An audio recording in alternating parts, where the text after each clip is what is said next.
Buenas tardes a todos y todas. Bienvenidas a esta charla dirigida a familiares de personas con discapacidad intelectual y del desarrollo. Soy Faina, coordinadora del área de familias y educación de Plena Inclusión Canarias.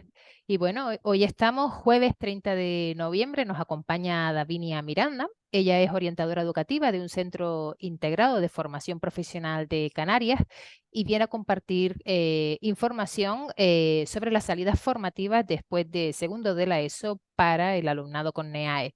Buenas tardes, Davinia. Bienvenida. Muchísimas gracias por estar aquí esta tarde con nosotros. Buenas tardes, Faina. Gracias a ustedes, a Plena Inclusión Canarias, por contar conmigo y a ti personalmente como responsable de servicio de apoyo a las familias por desarrollar esta iniciativa. Gracias a ti, Davinia. De verdad que es un placer tenerte nuevamente con nosotros. Bueno, pues comenzamos. Bienvenidos a todos y todas. Muy Adelante, bien. cuando quieras. Gracias, Faina. Bien, pues buenas tardes a todos y a todas. Espero que estén todos y todas bien. Eh, Comentar, bueno, que pues el motivo de esta charla, aparte de que sea una iniciativa por parte de Plena Inclusión Canaria, se debe también a que por mi experiencia laboral, tanto en el ámbito de la formación no reglada o reglada, luego también en el ámbito de la discapacidad y ahora en estos años como orientadora educativa, sé que hay muchas familias con hijos e hijos con discapacidad o con trastorno del espectro del autismo, en general con necesidades educativas concretas que no siempre disponen de información que considero que es importante y que esa información sobre las posibles salidas a partir de segundo de la ESO viene a lo mejor quizás un poco tarde. Llega tarde en el momento en el que ya hay que tomar una decisión y en el que esa decisión se toma de forma apresurada por esa inmediatez, ¿no? De que hay que decidir ya dónde va a estar mi hijo o mi hija en el próximo curso, en los próximos meses. Entonces, consideramos que una buena forma de que esa decisión se tome desde la calma, teniendo en cuenta todos los factores, todas las necesidades educativas de mi hijo o de mi hija, pues es importante y por eso el motivo de esta charla, para saber definir cómo va a seguir formándose mi hijo o mi hija, a dónde vamos a ir, qué opciones tenemos y en función de eso, pues decidir mejor. Sé que hay mucha preocupación al respecto también. También soy consciente de que hay una laguna muy importante en este ámbito, porque la realidad es que tanto en España como en Canarias no hay muchas opciones formativas que fomenten la autonomía y la preparación para el empleo, que estén pensadas y dirigidas para personas con discapacidad intelectual o del desarrollo. Y sí es verdad que hay algunas asociaciones que trabajan en este ámbito, algunas entidades concretas, pero no hay tantas opciones a nivel público ni a nivel privado, ni siquiera en el propio sistema educativo actual que tenemos en Canarias. De ahí también pues la necesidad de esta charla. Yo voy a utilizar una serie de diapositivas, voy a estar mirando las dos pantallas porque tengo dos pantallas para en una tener las ideas que no quiero que se me olviden y en la otra tener la presentación que ustedes van a ir viendo en todo momento y voy a ir pues pasando las diapositivas y comentando en todo momento qué es lo que considero que es más importante en ese aspecto. Eh, Empezamos con esta primera presentación, que no quiero que se asusten cuando vemos tanta normativa al respecto, nos parece siempre algo como muy tedioso, pero sí es verdad que es importante hacer un recorrido en la normativa canaria y estatal, porque sí es cierto que todo lo que vamos a ver en la charla está basado precisamente en esta normativa. Entonces es importante saber que existe normativa a nivel de Canarias, normativa a nivel nacional, que avala y que permite que las salidas educativas del alumnado a partir del segundo de la ESO estén sustentadas en esa normativa y tienen una base sólida en ese sentido. En primer lugar, tenemos la Ley Canaria de Educación No Universitaria, que es la ley de mayor rango educativo a nivel de Canarias. También tenemos la Ley Orgánica para la Mejora de la Calidad Educativa, que recientemente se ha derogado y que a veces solemos nombrarla, pero tenemos que tener en cuenta que ya desde el 2020 contamos con la LOMLOE, que es la nueva ley orgánica que modifica esa ley anterior. Tenemos también una ley en materia de diversidad súper importante, que es el decreto 25/2018, por el que se regula la atención a la diversidad en el ámbito de las enseñanzas no universitarias de la Comunidad Autónoma de Canarias, y es un decreto súper importante porque aporta unos cambios que luego veremos y que es muy interesante conocer. Y luego hay una nueva ley muy reciente de mayo de este año, de 2023, por la que se regula la evaluación y la promoción del alumnado que cursa las etapas, entre ellas de educación secundaria obligatoria, bachillerato y demás. Entonces, vamos a hacer como una especie de recorrido a través de las diferentes etapas educativas, ¿vale? Y luego veremos también algunos aspectos más concretos de esas leyes que acabo de mencionar. Bien, como verán en esta diapositiva se ve información pues de la educación secundaria obligatoria, de la ESO, luego aparece los programas para la mejora del aprendizaje y el rendimiento, los antiguos llamados PEMAR, pero que hasta el año pasado los tuvimos vigentes, y ahora ya hay una flechita como que hay un cambio desde los PEMAR y que ya tenemos también desde el año pasado los programas de diversificación curricular, desaparecen los PEMAR y ahora hablamos siempre de PDC, ¿vale? Programa de diversificación curricular. Y también viene a ser prácticamente lo mismo, pero ha cambiado un poco la terminología. Antes hablábamos de formación profesional básica, ahora hablamos con la nueva ley de formación profesional de ciclos formativos de grado básico. Y luego, otra posible alternativa serían los programas de formación profesional adaptada, que luego veremos también mejor en qué consiste. Como ustedes saben, la educación secundaria obligatoria es una etapa que abarca entre los 13 y los 16 años de edad. Y en esa etapa podemos encontrar diferentes medidas de atención a la diversidad, entre ellas medidas ordinarias, extraordinarias, excepcionales, y luego también están dentro de esa etapa los programas de diversificación curricular, posibles derivaciones desde la ESO hacia los ciclos formativos de grado básico y posibles derivaciones también hacia los programas de formación profesional adaptada para alumnado muy concreto. Voy a empezar mencionando un poco las medidas que podemos encontrarnos y que debemos encontrarnos en la ESO para alumnado con discapacidad intelectual o del desarrollo. ¿Por qué digo debemos? Porque son medidas que están dentro de la normativa, tanto en la de atención a la diversidad en el ámbito de la Comunidad Autónoma de Canarias, como en otras medidas a nivel más genérico y luego también más específicas. Y como es normativa, es un derecho del alumnado poder favorecerse o beneficiarse de ese tipo de medidas. En primer lugar, en la educación secundaria obligatoria podemos encontrar medidas ordinarias, como son orientaciones metodológicas, organizativas y de evaluación, a tener en cuenta con el alumnado con NEAE. Por ejemplo, si yo sé que en el aula tengo un alumno o una alumna con un trastorno del espectro del autismo, sé que a ese alumno le favorece estar sentado a la punta delante del aula, lo más cerca del profesor.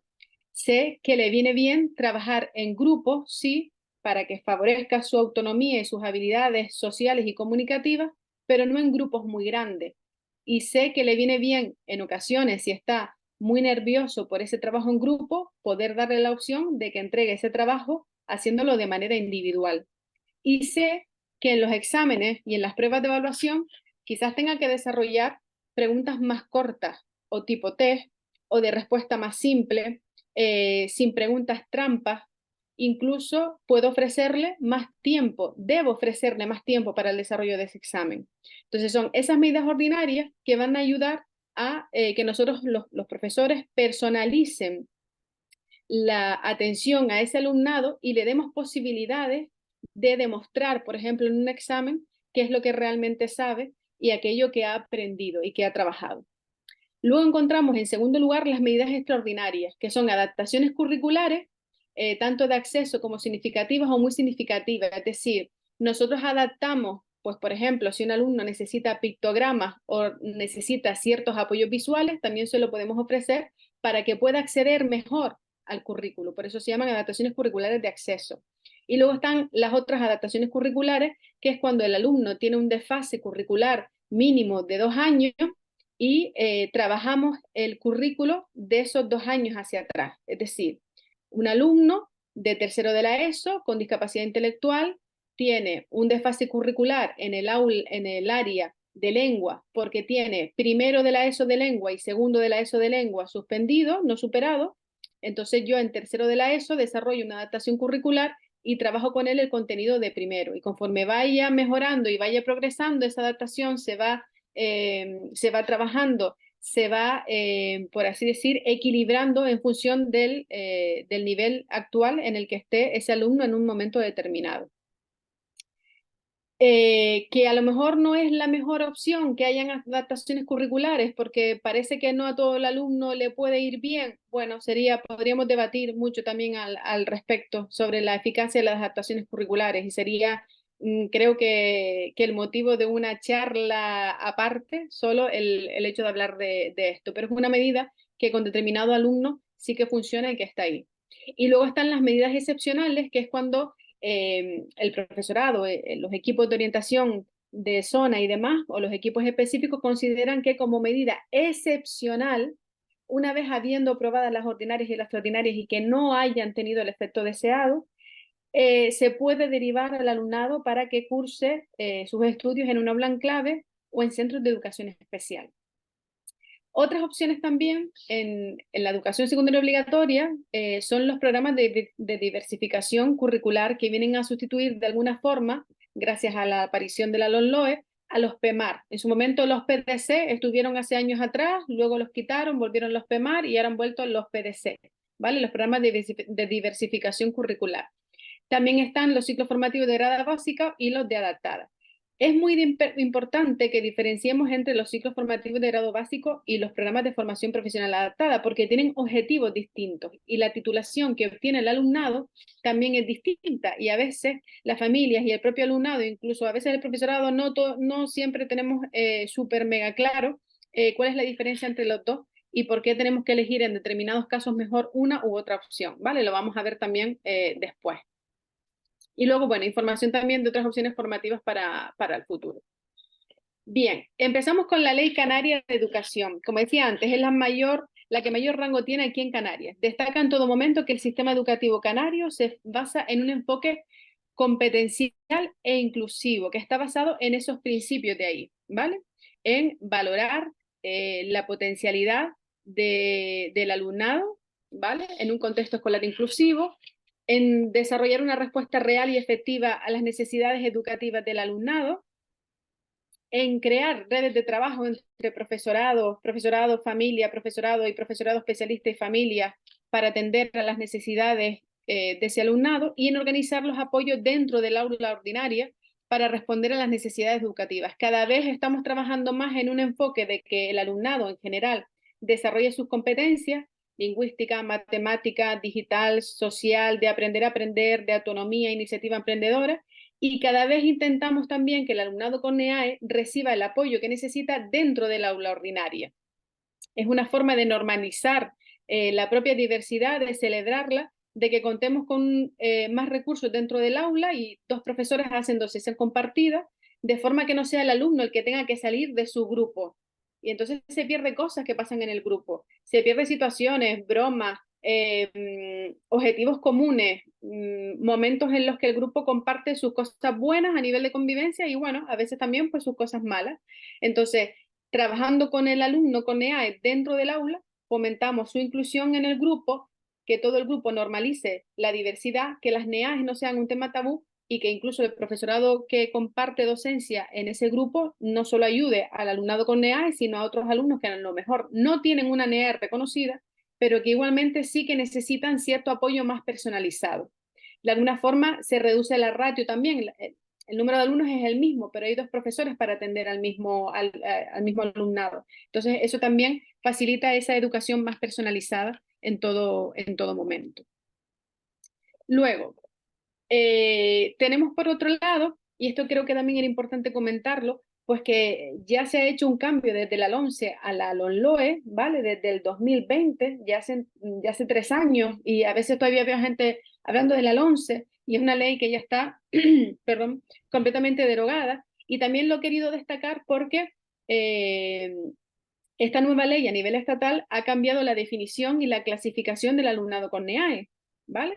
Antes teníamos una clasificación concreta y ahora tenemos una nueva. Hay algunos puntos que sí son en común y que son los mismos, pero otros han cambiado. Por ejemplo, se considera como necesidad educativa especial la discapacidad intelectual, la motórica, la visual, la auditiva, el trastorno de la comunicación en lenguaje y el trastorno grave de conducta. Fíjense que aparece nuevo el trastorno de la comunicación y el lenguaje, y por así decir, el TEA se engloba dentro de los propios trastornos graves de conducta. Luego aparece por primera vez, y por eso está señalado más en negrita, espero que se vea bien, el retraso madurativo, los trastornos de atención o de aprendizaje que los juntan, ¿vale? Al mismo tiempo, en la misma categoría, el desconocimiento grave de la lengua de aprendizaje y la situación de vulnerabilidad socioeducativa. Antes había otras formas de mencionarlo, como por ejemplo especiales condiciones personales o de historia escolar o demás, y ahora, bueno, lo han decidido hacer así. Hablamos también de incorporación tardía al sistema educativo, condiciones personales o de historia escolar, lo enfoca desde otro, o sea, lo quita de esa parte de situación de vulnerabilidad socioeducativa y lo pone como otra parte, y luego están, por último, las altas capacidades intelectuales.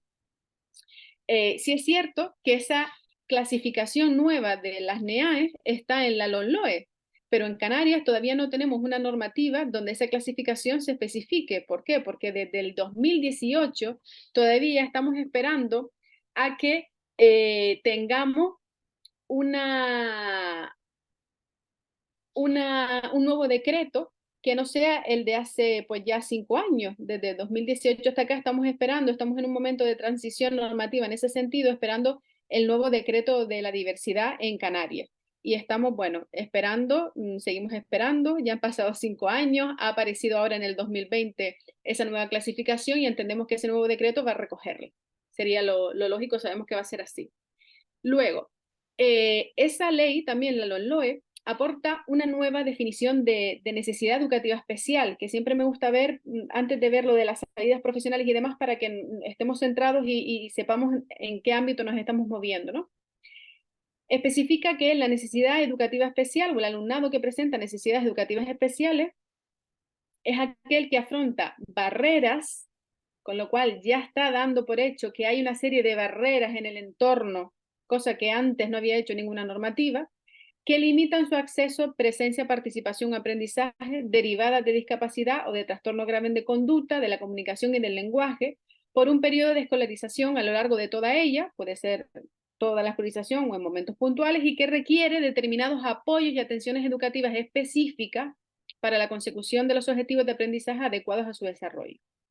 Esta nueva ley, yo creo sin duda, cuando lo leí por primera vez, y yo que sigo mucho toda el marco teórico desarrollado por Bott y Ainscow, que son considerados los padres de la educación inclusiva, fueron quienes en primer lugar definieron, yo creo que de forma más acertada, el concepto de educación inclusiva, y yo creo que la ley se ha basado en ese concepto, en esa definición de Bott y Ainscow, donde ellos especificaban concretamente que la educación inclusiva era favorecer el acceso, la presencia, la participación y el aprendizaje, fíjense que usan los mismos términos, de todo el alumnado, independientemente de cuáles eran sus características y necesidades.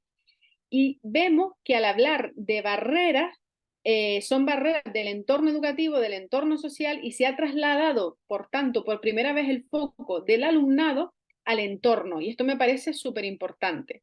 Relacionado con ese traslado de foco, con ese cambio de enfoque, vemos también el nuevo decreto de atención a la diversidad en Canarias, porque este decreto por primera vez menciona que la educación inclusiva consiste en mantener altas expectativas respecto a todo el alumnado y significa trasladar el foco de atención del alumnado al contexto. Y no solo eso, sino que más concretamente, todo esto aparece en su preámbulo, expresa no son tan determinantes las características y condiciones del alumnado como sí lo es la capacidad que tengan los centros educativos, repito, los centros educativos, para acoger, responder y atender a la diversidad de necesidades de ese alumnado. Esto es súper importante, porque aquí cobra especial relevancia la actitud y las expectativas del profesorado hacia la diversidad del alumnado. Y también se añade en el preámbulo que la atención a la diversidad es un principio fundamental de toda la enseñanza básica. Por lo tanto, estamos hablando tanto desde la educación primaria hasta la educación secundaria. Es importantísimo este cambio de concepción respecto a la atención a la diversidad. Por eso siempre me gusta también mencionarlo. Y la verdad es que cuando lo vi por primera vez en el decreto, me alegré muchísimo de que así fuera. Bien, por otro lado, es importante que tengamos en cuenta esta otra orden de mayo de este año, porque esa orden regula la evaluación en la educación secundaria obligatoria, entre otras etapas. Entonces ahí regula qué requisitos tiene que tener un alumno para que pueda ser incorporado a un programa de diversificación curricular. Anteriormente, ese año también estuvo programa de mejora del aprendizaje y rendimiento, pero sabemos que ya los PEMAR no está, y también para la incorporación a un ciclo formativo de grado básico.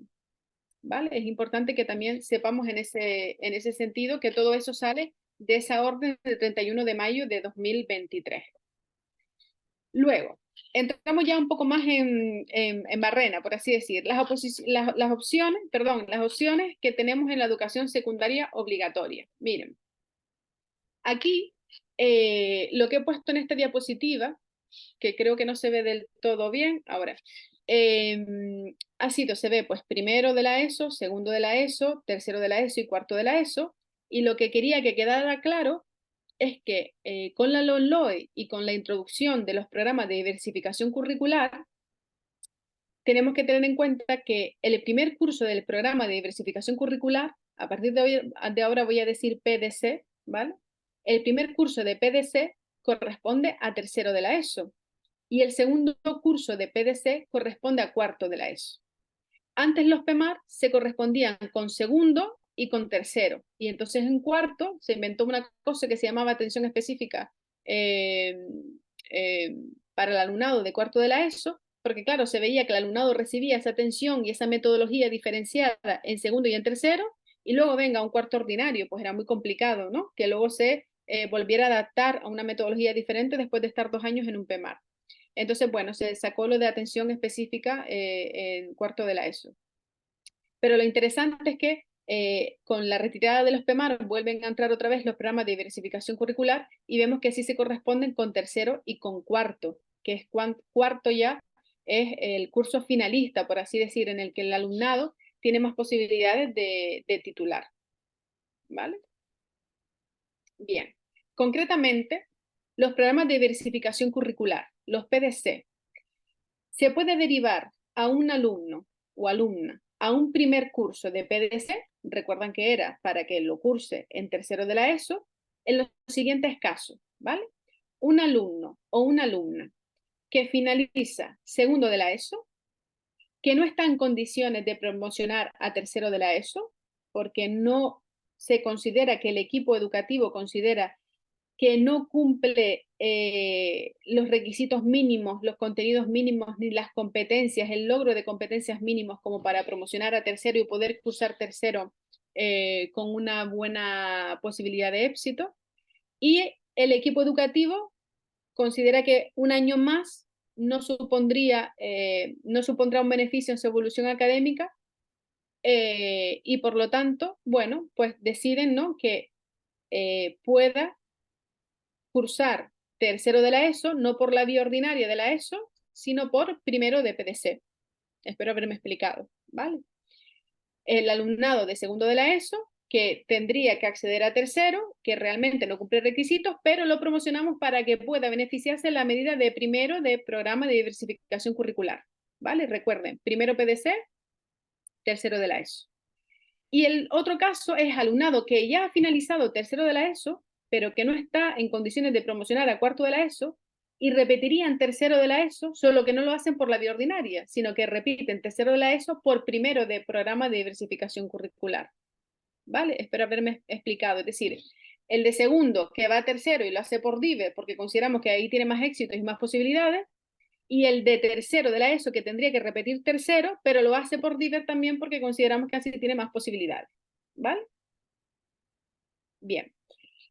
Es importante también que nosotros sepamos que los programas de diversificación curricular tienen como finalidad facilitar que el alumnado con mayores dificultades de aprendizaje puedan titular y conseguir el graduado en eso. Eso es el objetivo fundamental, ¿vale? Y que supone una organización diferente del currículo, porque el currículo se trabaja por ámbito. No es lo mismo que el alumno tenga las materias de lengua, geografía, historia, a que lo tenga esas dos materias en un ámbito que es el sociolingüístico. No es lo mismo que tenga matemáticas, biología y geología, física y química y tecnología, a que solo tenga un ámbito científico-tecnológico.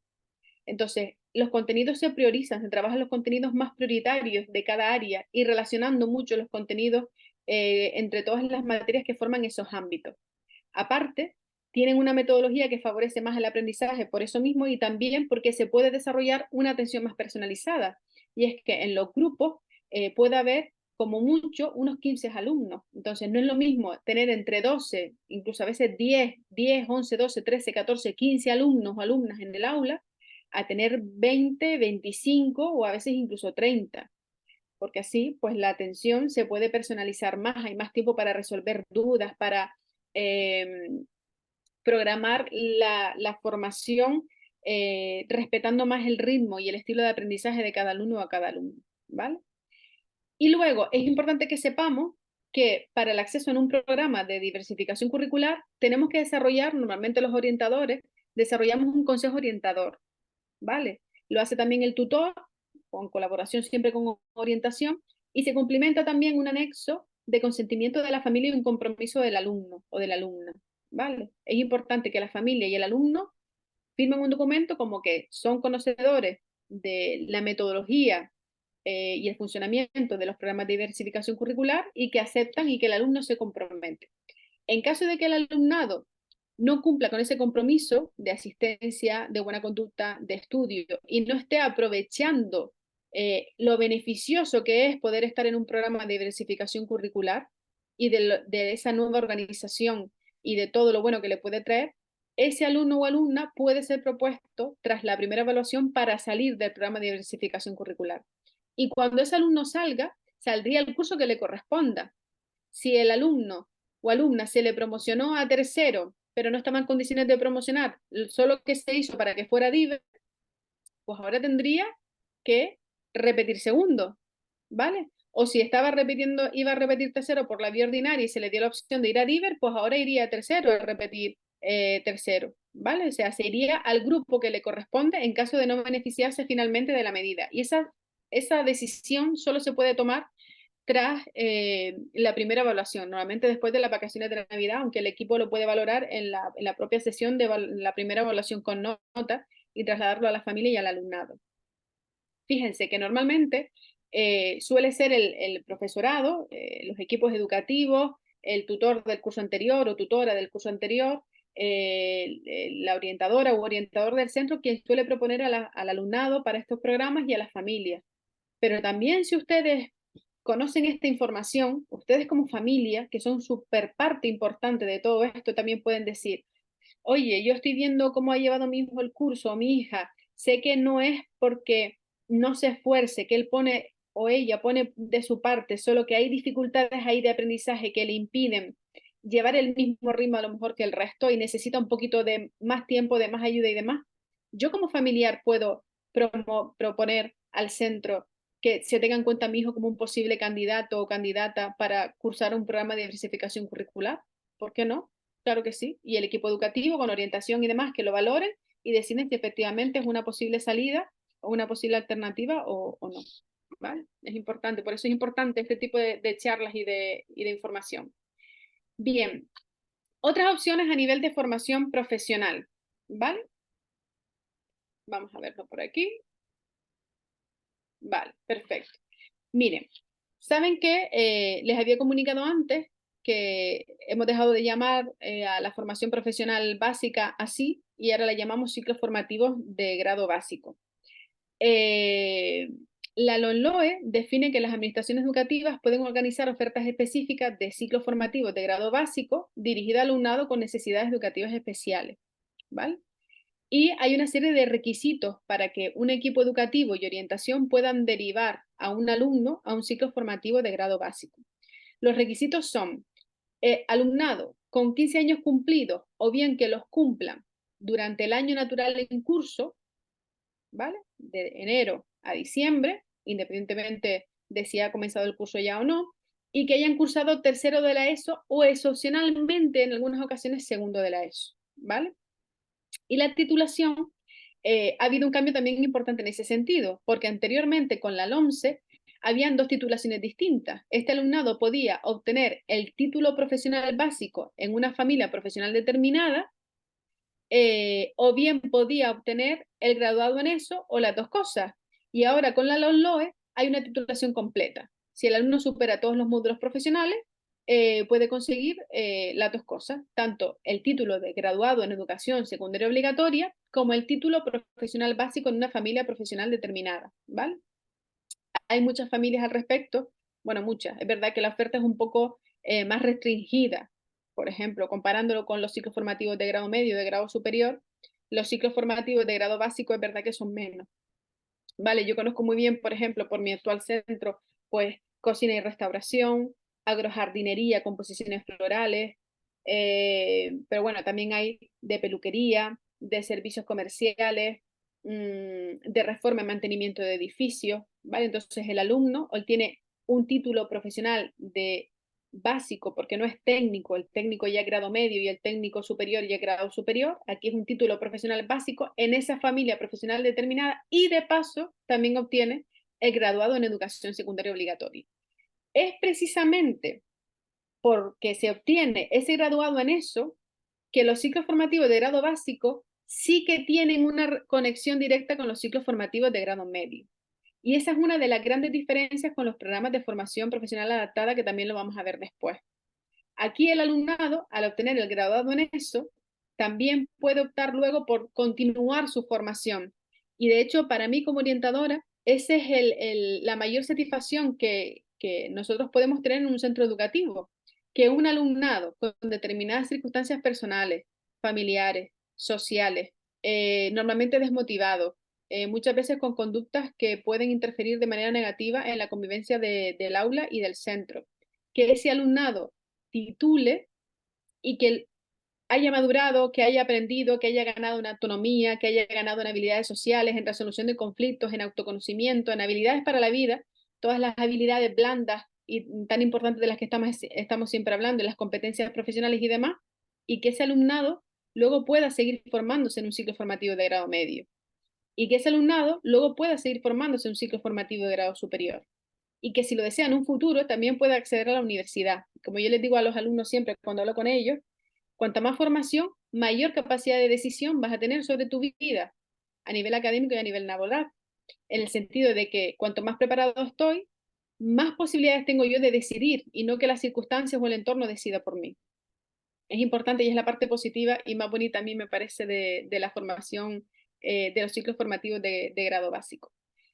Recordar también que esta formación se puede cursar hasta los 21 años de edad, porque si estamos hablando de que el alumnado puede estar desde los 15 hasta los 17, pero imaginen que tenemos un alumno que entra a los 17, pues lo terminaría a los 19, pero si por lo que sea repite primero y también repite segundo, pues podría estar a los 21 años de edad, ¿vale?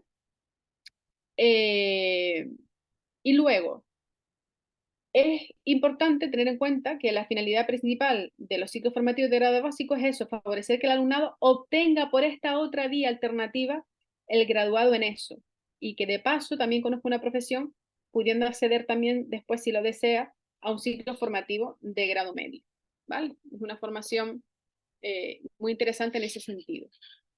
Luego, tenemos los programas de formación profesional adaptada.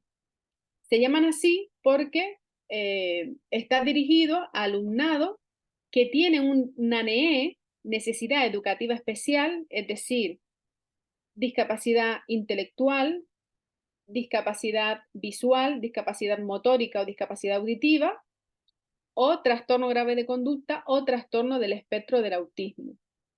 Entonces, ese alumnado con NEE tiene que tener un certificado de discapacidad. Esto es fundamental. Si yo por lo que sea han valorado a mi hijo o a mi hija en un centro privado o en el propio centro educativo público donde él trabaja o en un gabinete privado, donde sea, y hay un informe psicopedagógico que diga que mi hijo o mi hija tiene trastorno del espectro del autismo, es fundamental que nosotros desarrollemos todo el proceso para valorar su proceso de valoración de la discapacidad, porque nos van a pedir sí o sí el certificado de discapacidad, donde se vea el porcentaje que se le reconoce a nivel por limitación de tipo psíquico y demás, o el motivo que sea, con origen que sea, un TEA, una discapacidad intelectual, lo que sea, nos lo van a pedir sí o sí para que podamos acceder a ese, para que mi hijo o mi hija pueda acceder a ese programa de formación profesional adaptada, ¿vale? Y también aquí existe un modelo donde la familia tiene que aceptar y el alumnado participar en ese programa de formación profesional adaptada, ¿vale? La finalidad de estos programas es favorecer la inserción social, educativa, laboral del alumnado con necesidades educativas especiales, ¿vale? Sobre todo favorecer la autonomía. Se trabaja la autonomía y la autonomía. Y lo hacen pues desarrollando competencias personales, sociales y profesionales, en este caso las profesionales en relación a las cualificaciones profesionales. Existe un sistema de cualificación profesional a nivel nacional y el alumno o la alumna que obtiene la titulación de un programa de formación profesional adaptada obtiene lo que se llama una cualificación profesional del nivel 1 del Catálogo Nacional de las Cualificaciones Profesionales, ¿vale? A través del Servicio Canario de Empleo y del Servicio Español Público Estatal, del SEPE, ¿vale? ¿Cuál es la gran diferencia con los ciclos formativos de grado básico? Aquí el ratio se reduce todavía un poco más. En vez de participar entre 12, 15 alumnos, aquí hablamos entre 8 y 12 alumnos máximo por grupo, ¿vale? Con lo cual hay una personalización todavía mayor en el aula.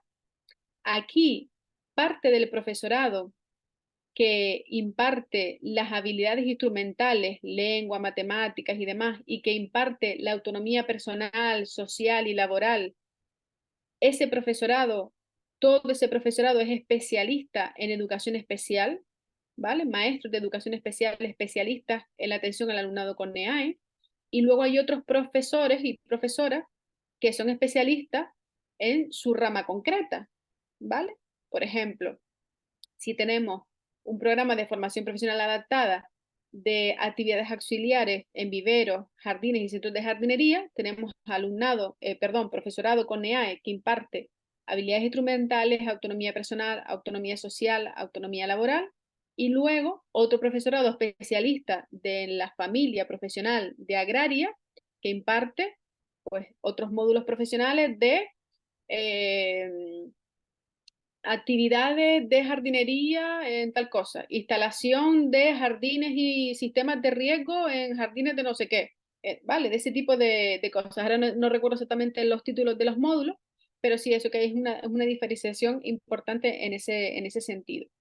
Y luego a estos programas puede acceder el alumnado de entre 16 y 19 años de edad, que si entre los 19 pues puede estar hasta los 21, pero también es ampliable a los 23 años de edad, ¿vale? Y el objetivo es eso, favorecer la autonomía y la inserción social, educativa y laboral de este alumnado, ¿vale?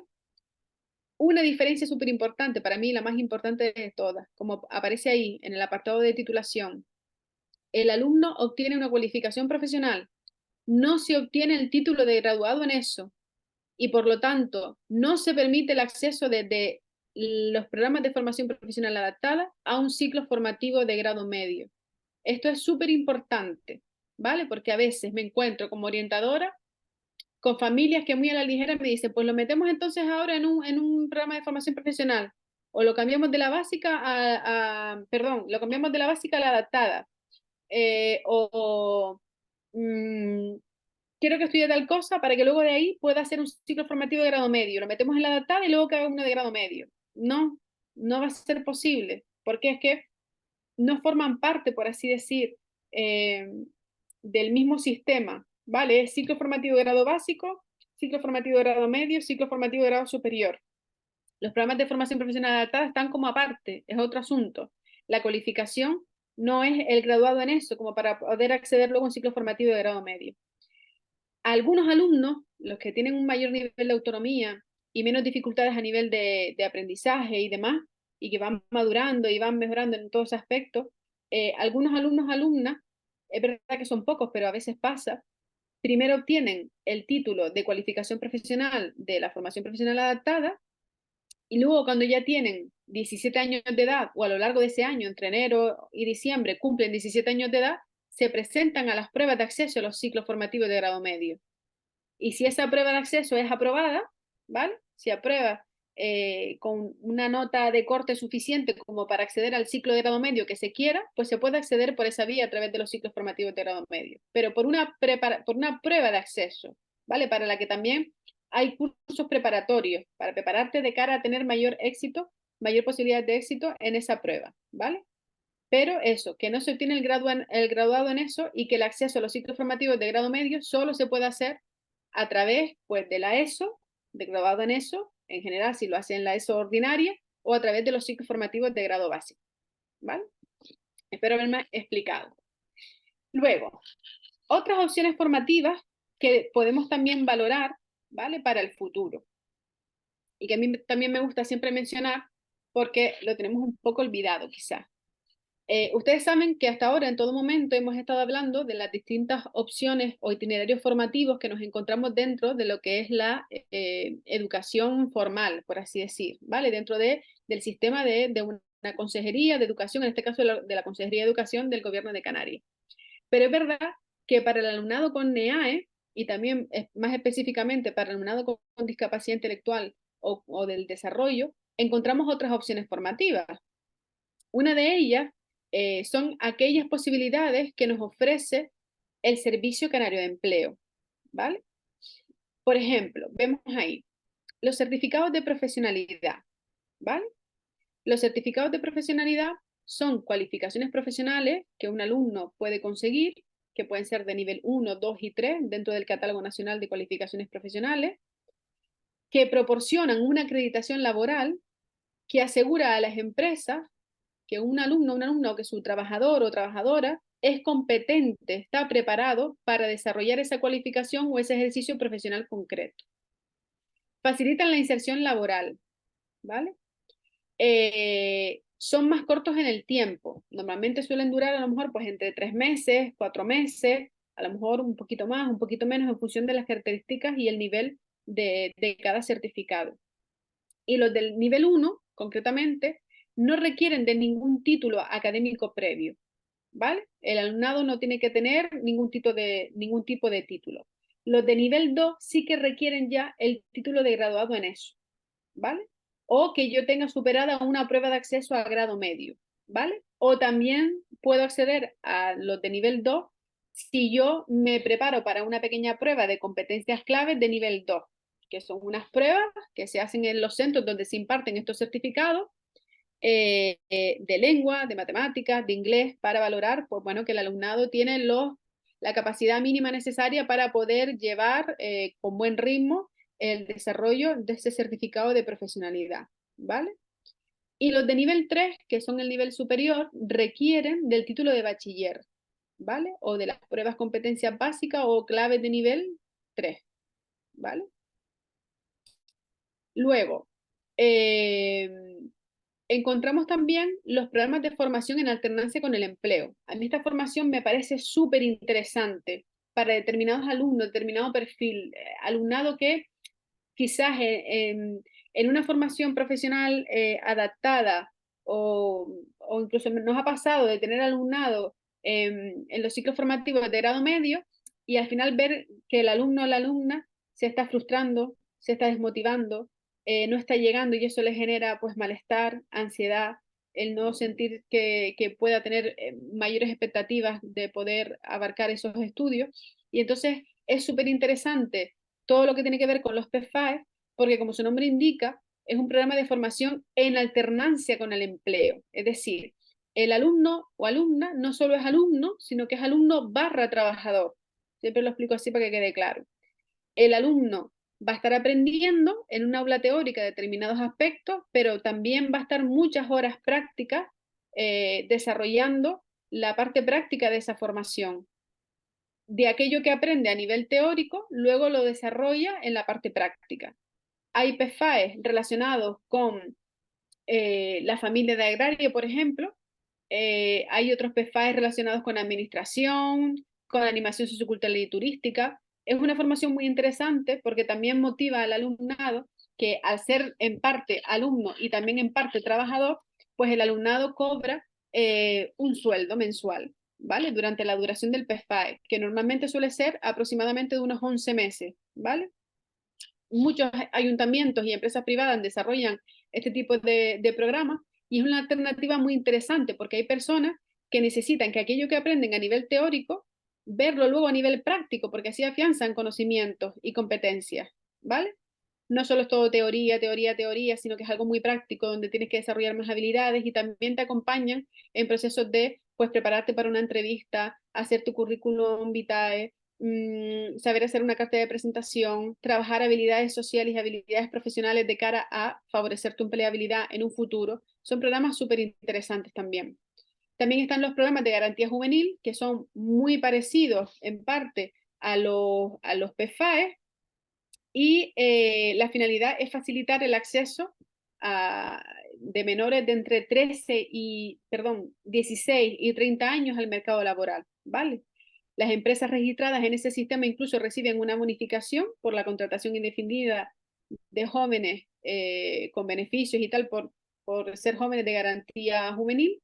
Y es muy, muy interesante en el sentido de que también trabajan toda esa parte de empleabilidad, de cuestiones de competencias profesionales y demás, ¿vale? Y luego, por otro lado, tenemos también las oposiciones o los concursos públicos dirigidos a personas con discapacidad, ¿vale?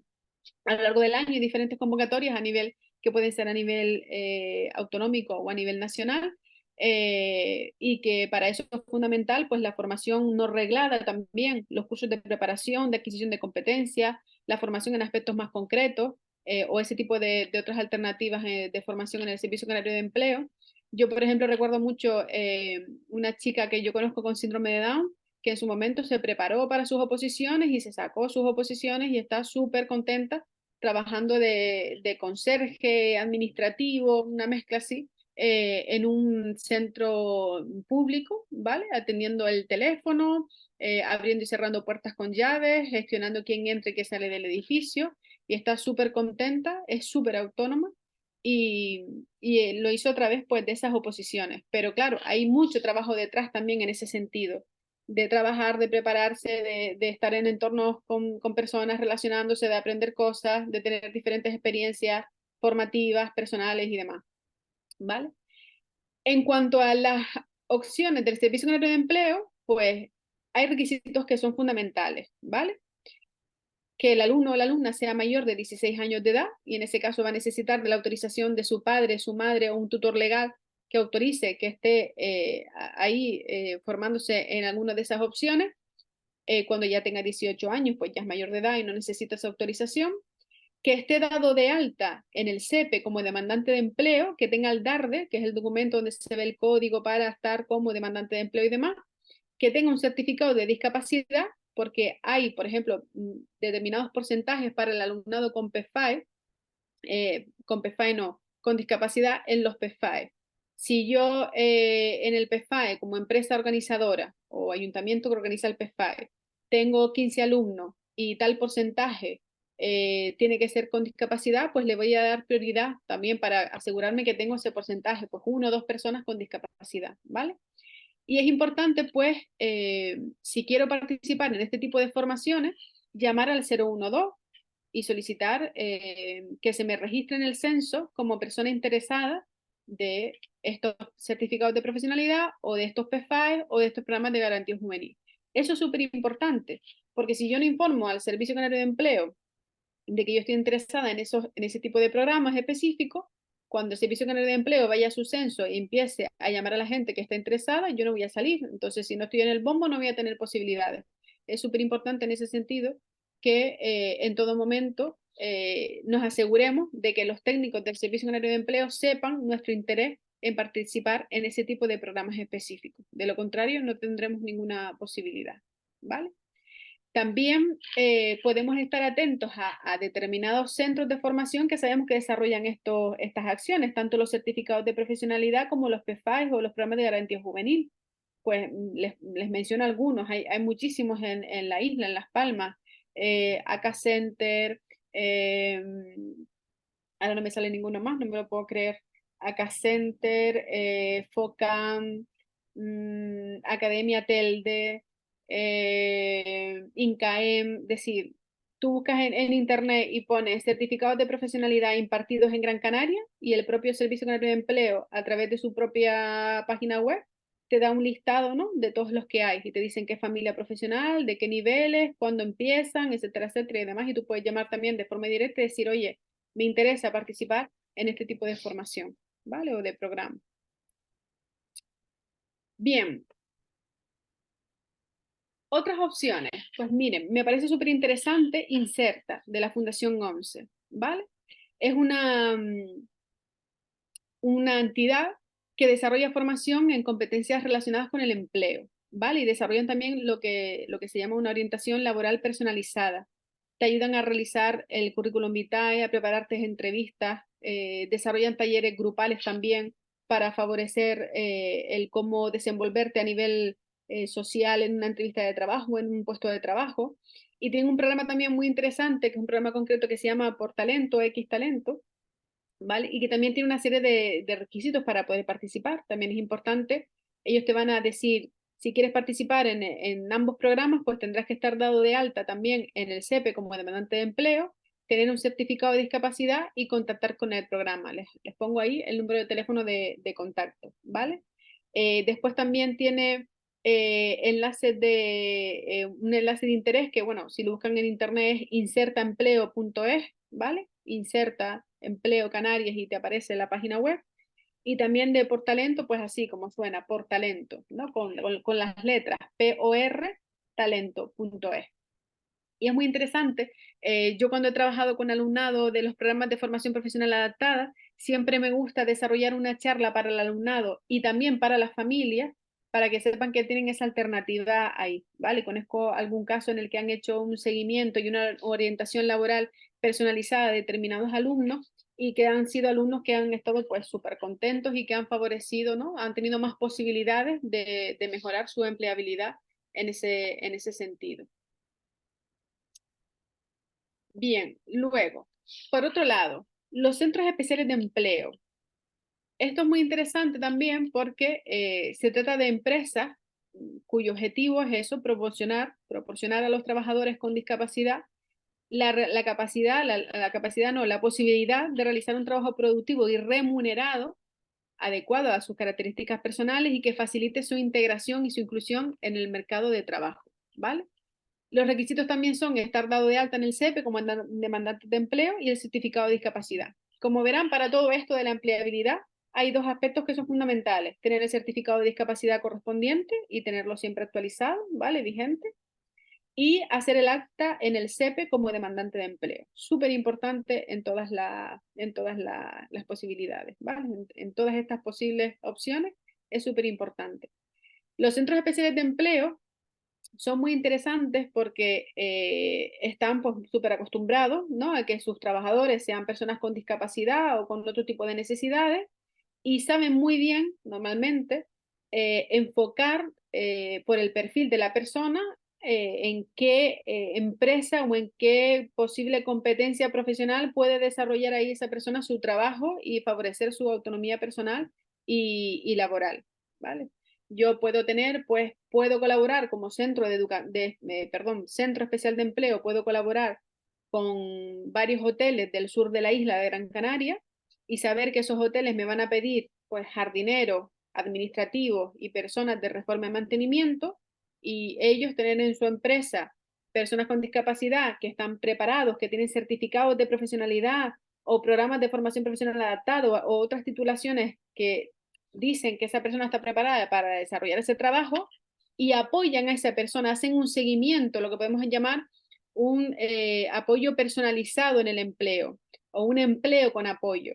Durante varios días o varias semanas, el tiempo que haga falta, están ahí pendientes, enseñan las funciones que hay que desarrollar en la empresa y cuando van viendo que la persona está cada vez más integrada, más incluida y con todo más claro, pues van retirando paulatinamente ese apoyo y hasta que la persona pues es completamente autónoma ya en su puesto de trabajo, o si la persona de por sí ya tiene autonomía y ya está súper claro, tiene cierta experiencia profesional anterior, pues no es necesario hacer ese empleo con apoyo, pero sí que realizan ese seguimiento continuo para saber que está todo bien, que la empresa está contenta con su trabajador y que el trabajador también está contento con la empresa.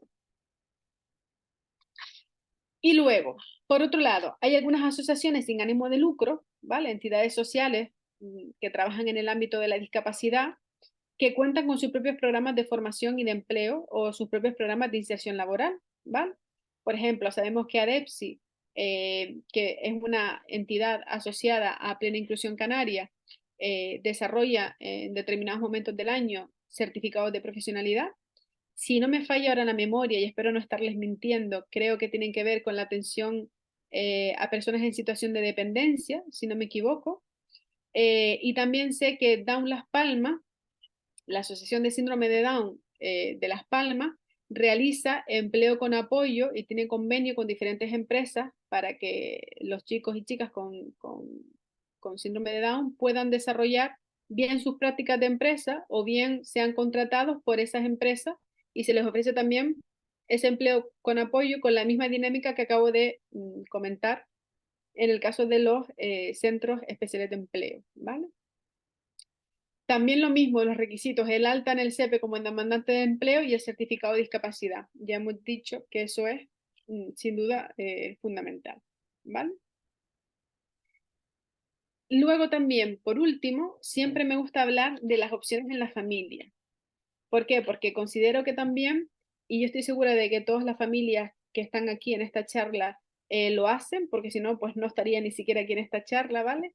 Pero es importante recordar que la familia también tiene la posibilidad de ofrecer opciones a la persona, ¿vale? ¿Cómo puedo ofrecer yo opciones alternativas para un buen desarrollo académico y profesional de mi hijo o de mi hija? Pues con el apoyo que ya seguro que le ofrecen, con confianza en sí mismo, aprendiendo a que confíe en sí mismo o en sí misma, con autoestima, reforzando a través del reconocimiento, del refuerzo positivo. Trabajando la autonomía de la persona, ¿vale? Evitando, yo sé que a veces en ocasiones no es fácil y que tenemos también nuestros miedos como padres o como madres, como tíos, abuelos y demás, y a veces nos cuesta y sobreprotegemos a la persona, pero es verdad que en la medida en que evitemos esa sobreprotección, vamos a facilitar más la autonomía de mi hijo o de mi hija. Y en la medida en que yo facilite su autonomía, él o ella va a ganar en confianza, va a poder tener más encuentros con otras personas, desenvolverse en diferentes escenarios sociales, vivir diferentes experiencias sociales a nivel deportivo, a nivel de aprendizaje, a nivel de laboral. Es decir, también nosotros como familia podemos ofrecer opciones en el sentido de favorecer eso, la autonomía, ¿vale? Yo sé que es un trabajo muy duro, el que muchas familias hacen.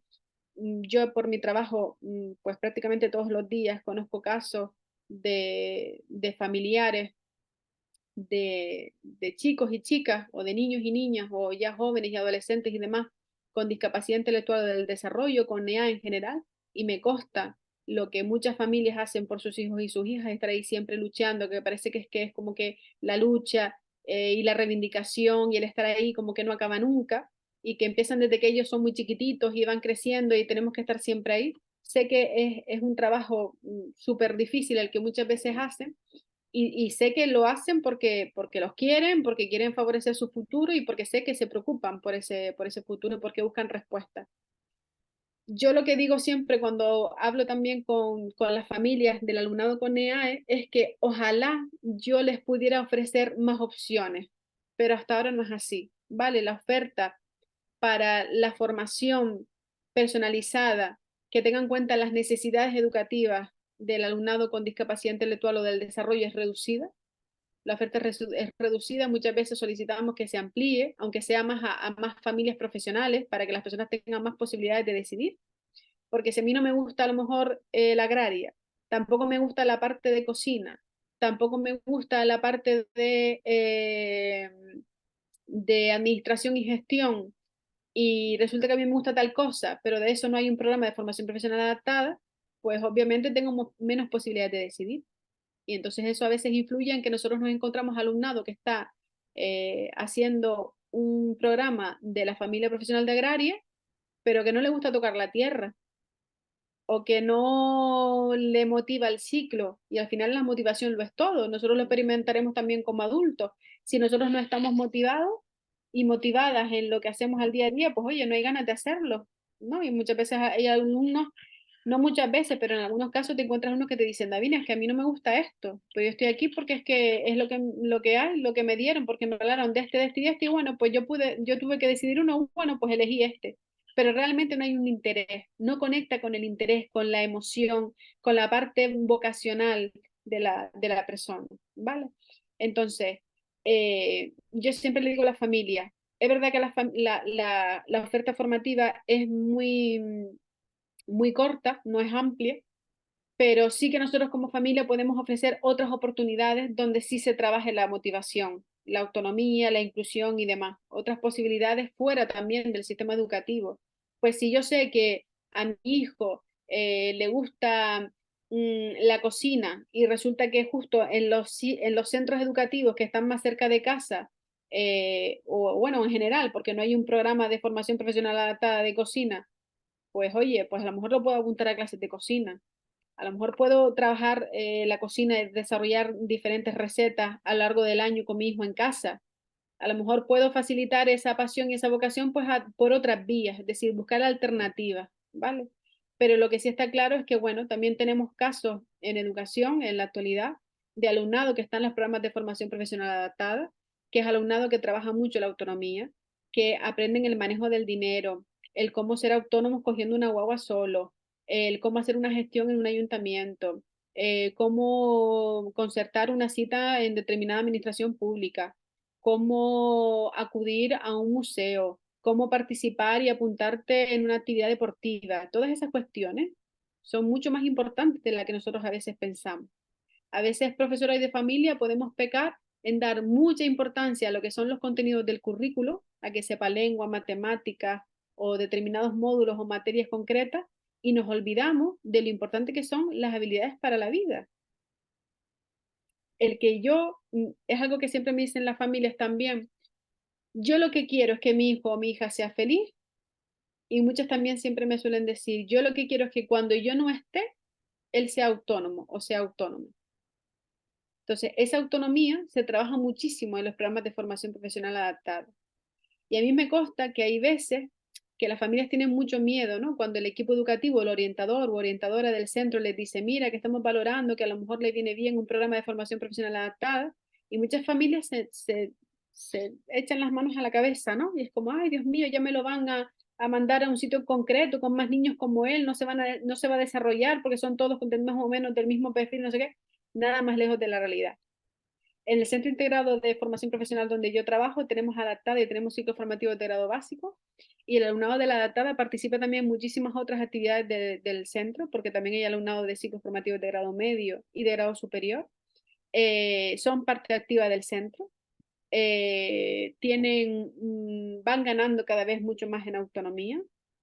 Tienen profesorado especializado en las NEAE que está ahí siempre pendiente. Hay un orientador u orientadora que también está pendiente, tratando pues que este alumnado tenga las mayores posibilidades formativas y las mayores experiencias posibles, porque también se desarrollan varias actividades extraescolares y complementarias, y todas son enfocadas a lo mismo, a que ellos aprendan una cualificación profesional concreta y a que ganen en autonomía, ¿vale? Es fundamentalmente el objetivo de esos programas. Eh, y bueno, en principio eso, por eso pongo lo de opciones en la familia, ¿vale? Porque nosotros también somos una parte, un ente, ¿no? Súper importante en todo esto.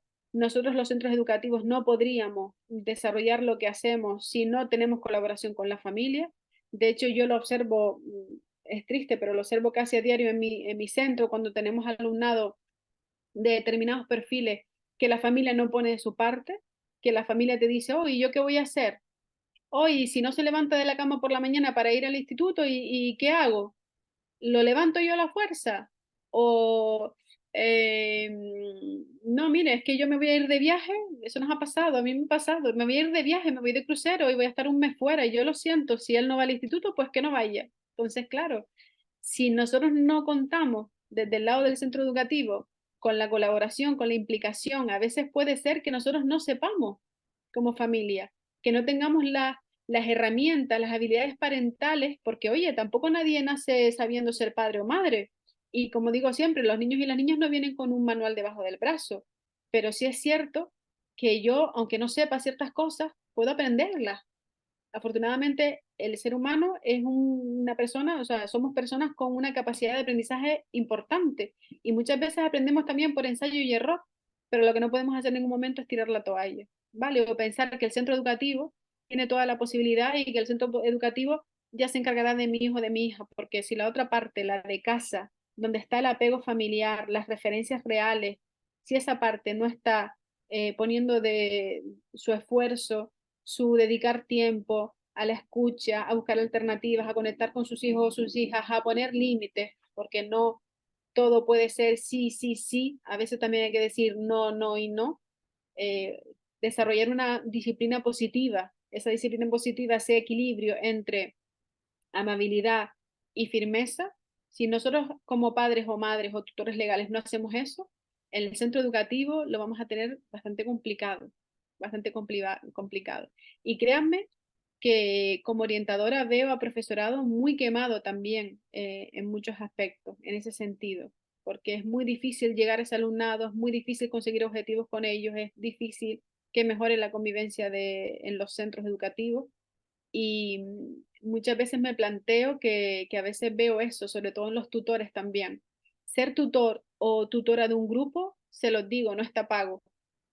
O sea, todo el que está implicado, el que tiene vocación y el que está llamando a las familias porque ha pasado cualquier cosa, reuniéndose con orientación para ver qué alternativa le podemos dar a este niño o a esta niña, eh, hablando con el equipo directivo, con el equipo de gestión de la convivencia, hablando con el alumno, siendo su tutor afectivo, no está pago, porque hacen un trabajo enorme, ¿vale? Enorme, por una cosita mínima de nada, o sea, muy poquito, no está reconocido tampoco socialmente, cada vez está menos reconocida socialmente la figura del profesional de la educación y eso necesitamos del apoyo de la familia, ¿vale? El centro educativo y familias tienen que trabajar en común y más todavía cuando tenemos alumnado con alguna necesidad específica de apoyo educativo, con alguna necesidad educativa especial, súper fundamental en ese sentido. Y bueno, pues hasta aquí un poco era el planteamiento de la charla. Agradecerles la atención prestada en todo momento. No sé si, Faina, si tú quieres comentar algo más para terminar. No, no. Vale, muy bien. Pues, pues nada, espero que se hayan llevado algunas ideas concretas, aunque sea una pequeña píldora a nivel informativo de las diferentes salidas profesionales para el alumnado con NEA a partir de segundo de la ESO. Ustedes como familia pueden también decidir, por supuesto, si firman un consentimiento o no para que mi hijo o mi hija vaya a un programa de diversificación curricular o a un ciclo formativo de grado básico o a un programa de formación profesional adaptada, está claro que ustedes deciden, pero sí es cierto que siempre es bueno escuchar al centro educativo, los motivos. Yo primero escucho, me informo, si tengo alguna duda, pues me informo más allá, en alguien que yo conozca que sepa de educación, o incluso con inspección educativa para ver las diferentes opciones, lo que sea. Pero siempre es importante escuchar, informarme y cuando tenga toda la información y todas las posibilidades sobre la mesa, es ahí entonces cuando estaré mejor preparado o preparada para poder tomar una decisión respecto al futuro de mi hijo o mi hija. Nada más y nada menos, ¿no? Que es un asunto súper importante, ¿vale? Bueno, pues muchas gracias a todos y a todas por la atención. Espero que les haya gustado este pequeño seminario, esta pequeña charla y seguro que nos veremos pronto aquí en Plena Inclusión Canarias. Un abrazo. Seguro, seguro. Y bueno, comentar Gracias, Faina. que vas a ti, Davinia, de verdad que ha sido súper interesante, sobre todo porque aquí en Plena, ¿no? Que vemos a muchas familias que llega a cuarto de la ESO, ¿no? Su hijo ha cumplido cuarto de la ESO y luego es como, ¿y después qué, no? O porque tiene adaptaciones curriculares no llega pues a titular y es como, perdimos, ¿no? Ese tren que a lo mejor pudimos haber cogido, como dices tú, en segundo o en tercero de la ESO, ¿no? Coger como otros caminos posibles. Así Claro. que Sí es verdad que la nueva normativa, tanto a nivel de lo nacional con la LOMLOE, como la orden de evaluación, esta reciente que salió en mayo de 2023, se recoge claramente que las adaptaciones curriculares no pueden suponer que el alumnado no titule. ¿Vale? Eso es importante. Lo que sí es cierto es que no podemos esperar con determinado alumnado hasta cuarto de la ESO, porque hay otras alternativas. Para eso están los programas de diversificación curricular y en el caso del alumnado con EE, pues los programas de formación profesional adaptada. Si vemos que el alumno va a tener dificultades a la hora de llegar y titular en cuarto de la ESO, no puede, o sea, tiene que titular a pesar de tener las adaptaciones curriculares, pero no podemos empezar a ver toda esta información y a decidir en cuarto de la ESO. Tenemos que adelantarnos en el tiempo, ¿vale? Desde sexto de primaria, primero de la ESO, yo ya tengo que estar pensando qué posibles opciones hay. Y en función de la evolución académica de mi hijo o de mi hija, yo puedo decir, ah, pues mira, puede seguir tirándose adelante. O mira, considero que a lo mejor es más viable que esté en un programa de diversificación curricular. O incluso si yo voy a cambiar de centro porque me mudo, lo que sea, pues al menos que yo sepa que en donde me voy a mudar, en esa zona, está de los 5 institutos que hay, solo 2 tienen programas de diversificación curricular. Pues voy a intentar que si en un futuro resulta que voy a necesitar que mi hijo vaya a uno de esos programas o hay posibilidades de que yo vea que tiene ese perfil y que el equipo educativo lo derive, pues me voy a encargar de matricularlo en esos centros, porque no todos los centros de educación secundaria obligatoria, no todos los IE, tienen programas de diversificación curricular y es importante también tenerlo en cuenta a la hora de decidir. Me parece un súper consejo, porque el tenerlo claro, ¿no? Porque a veces uno muere, ¿no? Ahí y tenerlo claro y saber hacia dónde queremos ir, yo creo que es vital para las familias. Davinia, muchísimas gracias y bueno, decirles a todos y todas que se va a subir al canal de YouTube esta grabación, así que la podrán tener disponible porque de verdad que era como mucha información en cuanto a requisitos, en cuanto a qué titulas o qué no titulas, o sea que esa información sí que hay que como sopesarla y pensarla y bueno, pues va a estar colgado en el canal de YouTube de Plena Inclusión Canarias. Y hasta aquí, así que muchísimas gracias, Davinia. Ha sido un placer volver a tenerte con nosotros. Muy bien, lo mismo digo. Ya sabes que yo siempre lo digo, cuando estoy en plena estoy en casa, nunca mejor dicho. Venga, Bueno, un hasta abrazo. luego. Gracias, chao.